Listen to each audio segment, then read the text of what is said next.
Какъв е проблема с обменният курс на еврото към лева от 1,95583, по който искат да ни приемат в еврозоната? Защо ще обеднеем и как ни лъжат? Отговорите на тези въпроси се крият в това, какво представлява обменния валутен курс.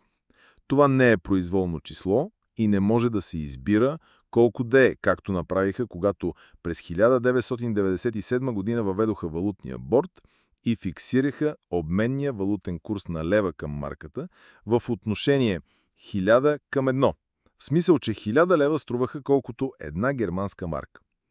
Числото на обменният курс на две валути определя покупателната способност на една валута към покупателната способност на друга валута. Това в случая на фиксирането на курса на лева към германската марка на 1000 лева за една марка означава, че през 1997 година с 1000 лева е можело да си купим това, което е можело да се купи с една марка, което означава, че покупателната способност на лева е 1000 пъти по-малка от тази на германската марка. През 1999 година, след деноминацията, курса на лева към марката стана 1 към 1. Тоест, покупателната способност на 1 лев стана същата, каквато е покупателната способност на една марка, което означава, че с 1 лев може да се купи същото нещо, което може да се купи и с една марка. Тогава Германия въведе еврото с обменен курс 1,95583 марки за 1 евро, което означава, че за да си купи нещо на стойност 1 евро, човек трябва да плати 1,95583 марки или 1,95583 лева. Значи, разбрахме, че обменният валутен курс определя отношението на покупателните способности на отделните валути.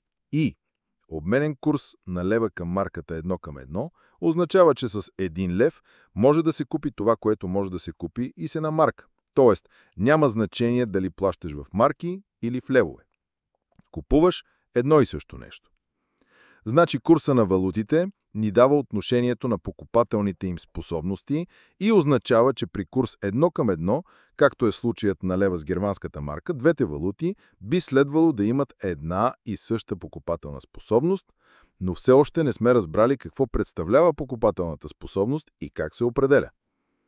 Покупателната способност представлява количеството стоки, които могат да си купят гражданите с заплатите, които получават, и следователно тя зависи както от цените на стоките, така и от размера на заплатите на хората. Следователно, покупателната способност се определя като количеството стоки, които могат да си купят хората с заплатите си. Значи взимаш си заплатата, тръгваш да пазаруваш с нея и за колкото стоки ти стигне, толкова ти е покупателната способност. При положение, че от обменният курс на лева към марката 1 към 1 излиза, че имат една и съща покупателна способност, би следвало, че хората в Германия и хората в България, заплатите, които получават, би следвало да могат да си купят едни и същи неща. Обаче, като сравним заплатите в Германия с заплатите в България и цените в Германия с цените в България, виждаме, че това не е така. Какво се получава на практика? Каква е покупателната способност на хората в Германия спрямо покупателната способност на хората в България? Дали е 1 към 1, както би следвало от курса на лева към марката 1 към 1? На практика ситуацията е следната. Цените на стоките в България са еднакви или даже по-високи от цените на стоките в Германия. Следователно, определящо за покупателната способност на хората са заплатите. Средната заплата в Германия е 4500 евро. Средната заплата в България по курса на еврото към лева от 1 към 1,95583 е 1200 евро. Това означава, че средната заплата в България е 3,8 пъти по-малка от тази на германеца и германската марка. Въпреки, че според курса лев-марка би трябвало да е една и съща. Това означава, че няма как конвергентният доклад да е положителен, след като има такова огромно несъответствие в обменният курс на лева към марката или на лева към еврото, все е тая, и в реалната покупателна способност на лева. Какво означава на практика всичко това и какво може да се направи?